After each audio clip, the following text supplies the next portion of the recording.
नमस्कार गुंतवणूकदार मित्रांनो, आज आपलं स्वागत आहे डिजिटल मराठी स्टॉक्स या आमच्या ऑनलाईन प्लॅटफॉर्मवर. आज आपण बघणार आहोत काही स्टॉक. ते कसं होतं, आपली इन्व्हेस्टमेंट कशी चुकते ह्याच्याबद्दल आपण एक थोडक्यात एक बोलू. बरोबर आहे. आता आपण एक स्टॉक बघूया. तर मी हे आज रविवार आहे. 2 मिनिटं रविवार असल्यामुळे आम्ही आज हे चेक करत बसलेलो. आता मला एक स्टॉक सापडला बघा. अंबर एंटरप्राइजेस. बरोबर आहे. आता ही कुठली कंपनी आहे? तर फंडामेंटल स्ट्राँग आहे. एसीची म्हणजे इलेक्ट्रॉनिक्स, एसी तीन सगळं बनवते. ठीक आहे. आता बघा, मी याचा चार्ट सहज बघत होतो, तर मला एक अनुभव काय आला बघा. आता ही कंपनी आहे ना 2018 पासून आहे. म्हणजे ही रिअल कंपनी 1956 पासून आहे. पण याची जी कंपनी जर लिस्टिंग झाली, आय-पी-ओ आली आहे, तर ती 2018 पासून आली आहे. बरोबर आहे मित्रांनो. आता हा कोरोनाचा काळ होता बघा. कोरोना काळात किती पडला? हा शेअर किती होता? 1625 आणि खाली किती आला? 1140 म्हणजे एक 600-700 पडला असेल. हे कोरोना काळात. बघा कोरोना काळानंतर वाढला, वाढला, वाढला बघा इथनं पडला. ठीक आहे. आता बघा मित्रांनो, आता इथं खरी गंमत इथं आहे बघा. आता इथं ह्या शेअरचं प्राईस किती आलं तिथं? जवळ-जवळ ₹3800 आलती. आता आपल्याला आपण याला हॉरिझॉन्टल लाईन मारू. ठीक आहे. इथं आलती बघा प्राईस.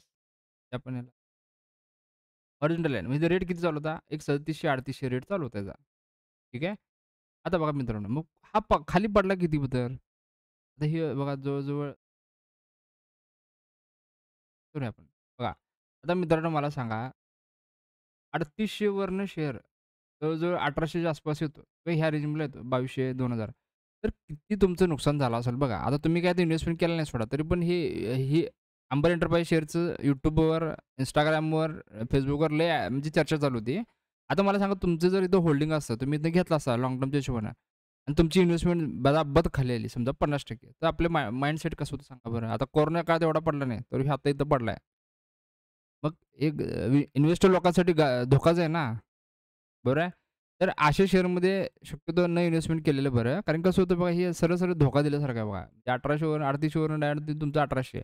आता तुम्ही एवढं होल्ड केलंय आणि परत थांबला असेल आणि काय माहिती. कारण 50% पडणे म्हणजे वाईट बाजू असते कंपनीची, बरोबर आहे.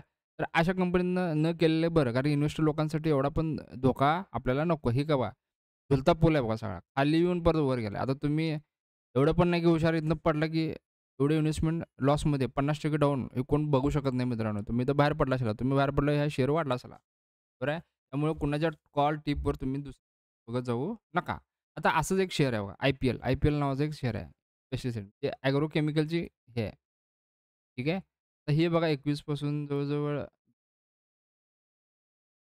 आता बघा हा शेअर कितीला होता? हा 400 ला गेलता. ठीक आहे.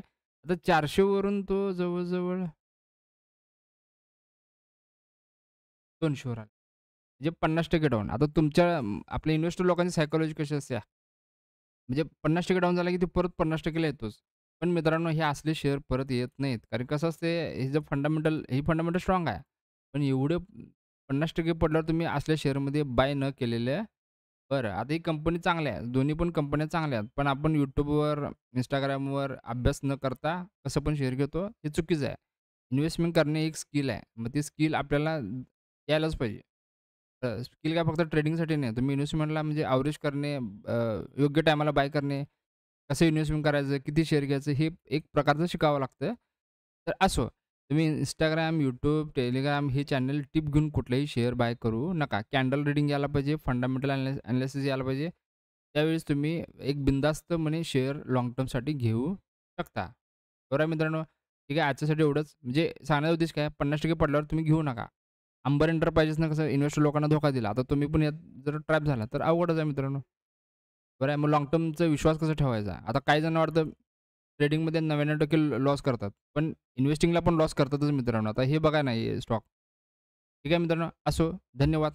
मला काय जर शंका लागलं तर आम्हाला आमच्या WhatsAppच्या ग्रुपला शेअर करा आणि जर आमच्यासोबत काम करायचं असेल तर तसं पण माहिती द्या. ठीक आहे मित्रांनो, धन्यवाद.